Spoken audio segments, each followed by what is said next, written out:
Hi, this is Kelly. Thanks for joining me. Have you ever had a moment where you said something or did something that you regretted and wished you could take back but couldn't? Well, welcome to the human race. We're going to talk about what that's about, how you can prevent it, and ideas to make those situations happen less often. So the first thing I want you to do is be kind to yourself about it so you can open up to what I want to talk to you about. So I'm going to give you a couple of big words. Big words are super cool when you go to Grandma and Grandpa's house to impress them. When we have those moments where we say things and do things that we regret, usually it's because, this happened, that's why I yelled back. That happened, that's why I got into that fight. We usually don't have a gap between what happens and our response. And today, I want to create a gap because in that gap is where we have choices. But the trick is, how do we create a gap so we aren't so vulnerable to the mean things or to the rough situations that we can take a breath and figure that out? So I've got a huge word here called parasympathetic, and it's a parasympathetic nervous system.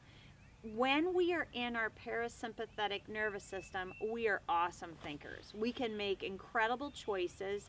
We're using our prefrontal cortex, which is our decision maker. It's like right on our forehead here. In our parasympathetic nervous system, our heart rate is calm, our blood flow is throughout our body. All of our systems are working great, including our immune system, which fights off colds and diseases and flus. Our system just works better, and we're happier and we're more peaceful. Now I'm going to slide over to the sympathetic nervous system, but I don't want you to view this as good versus bad, because it's not. The sympathetic nervous system is also very useful to us. Sometimes they call this the primitive brain part. It involves the fight, the flight, or freeze mode when life plays rough or it's a really rough situation, and we react right away. Now, if a tiger comes out of the woods at me, I want my sympathetic nervous system to be on full throttle, because I want most of my blood will drain down to my muscles so I can run faster or I can fight it off. Totally useful. Might even be useful before you start a 5K race. It's a necessary system in our body. But it is not super useful when somebody at recess or in the hallway calls you a mean name. It's not useful when a teacher puts a test on your desk and all of a sudden your sympathetic nervous system is going. So your blood is draining away from your brain, which is going to help you with your test. It's not going to help you recall, dig into that hippocampus. It's not going to help you dig into the past things that you've learned, and it's not going to help you if somebody has been really unkind or cruel to you, because your amygdala is deep inside your brain. It's like the size of an almond, and that can control your emotions. And in those situations, sometimes we want to have some choices. And as we go through this, how do we get, when the teacher puts a test down and we realize, oh my gosh, I'm having test anxiety, how do I move to the parasympathetic nervous system? There's a couple of different tricks. We've done some breathing things in the past. Is this to take a deep breath in and let it out?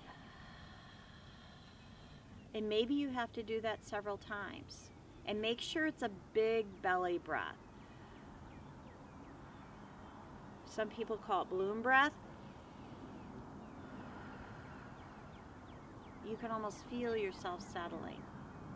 And that would be another way to look at it is, I have a jar of sand and water. When we're in our sympathetic brain system, it is like our brain is all shaken up and our emotions are going. But if we take a deep breath, we can let things settle, and then we have more choices. And I can think on my test, oh, I don't know number 1, but I do know number 3. I'm going to start there. And we can take breaths as many as we need. If you watch a basketball game and there's a basketball player and it's at a high intense game, they're at the free throw line, one of the first things you will notice that person doing is taking a deep breath in and a deep breath out.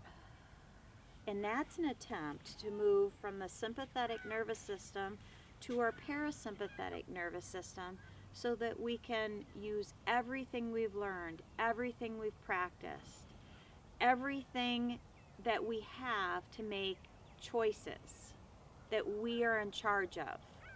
Over here, we're not really in charge of a lot. If somebody does something mean, we're mad right on top.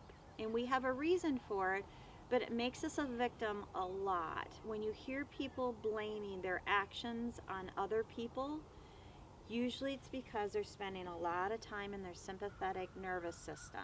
And this is not a place for a lot of joy, a lot of peace, not even a super happy life. Now, we all spend some time in here.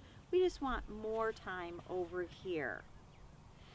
I will also tell you this takes a lot of practice of moving. The first thing when you recognize, oh, I just blew it, I was in my sympathetic nervous system, is to be kind to yourself. Be aware of it. Because when you're aware of it immediately after you've done that, the next time you'll be able to be aware before you say it maybe and create a small gap. And then the more you practice it, the bigger the gap will be between what happens and what you do.